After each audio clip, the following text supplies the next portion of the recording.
Well, okay, perhaps I am a bit obsessed with learning how to make everything from scratch, and perhaps making pasta entirely by hand is a bit overdoing, especially since I got two pasta machines.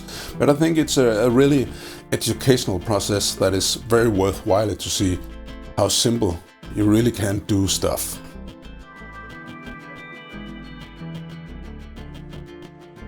I think it's pretty fun to try and do it completely manual with only hand tools. So 1 egg per person for a main course, or as a classic Italian pasta course. You mix it with a fork. Just add a little bit of flour to the egg at a time. Then when it becomes too dry that you cannot use the fork anymore, you start with your hands. You just mix it together, fold it and mix it, fold it and mix it, fold and press it. Then eventually it'll become more like a very hard dough. And it becomes harder and harder to knead.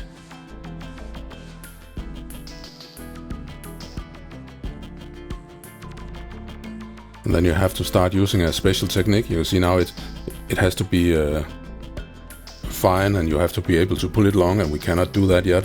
So we need to knead it a long time, and we use a special technique where we fold it, fold it, and then press it again. So press it, fold it, and press it together again. And we keep doing that basically until it's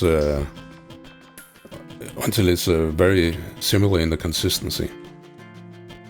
Now I do it a bit slowly so you can see what happens. You'll soon get when you try it and you can feel the dough in your hand, it'll be a lot easier. Now see, now it becomes more stretchy. And I skipped several amounts of kneading, and then now it's a nice I can get a nice pretty ball with a taut surface. But it's very unelastic, so we have to let it rest in a bag for a while, and then we can roll it out. We need to let the gluten rest, it's called, in the bag. And now we have done that, and we are rolling it out. We do it just like you would, well, roll any kind of flatbread. And when it's too thin that you cannot roll it anymore with your rolling pin, you put a flour on it, and you fold it around your rolling pin and add plenty of flour so it doesn't stick, and then you just roll with the pin, and there you can see you have to use a straight rolling pin. And it's when you have many layers, it's easier to press them flat than if you have a single layer that's very thin. Just make sure there's always enough flour. And you have to do it many times too.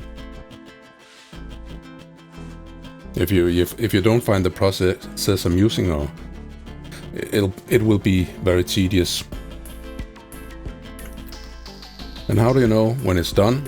Yeah, this is a wooden table, and I can see the wood structure through it. Then I know it's enough.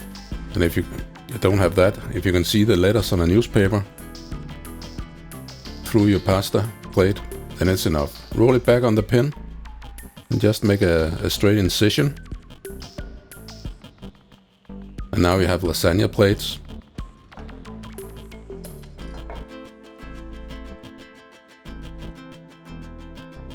If we want to make some thin pasta, tagliatelle or something like that, we just roll it.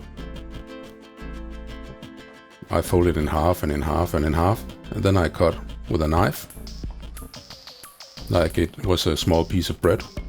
And you can have just the width you want, and when you're done you mix in a little flour, loosen them up, and you can dry these, or you can save them for an hour on the table or something like that. Thin pasta, you just make thinner slices, but it's just as easy. And the funny thing, of course, when you make your own pasta, is that you can make the exact thickness you want to. A wide past like this is not something you can usually buy in stores in Denmark. Lasagna plates you just cut into the sizes you need. Well, it's hard work, but it's fun. And you can find the list of ingredients and the recipe on kvalifood.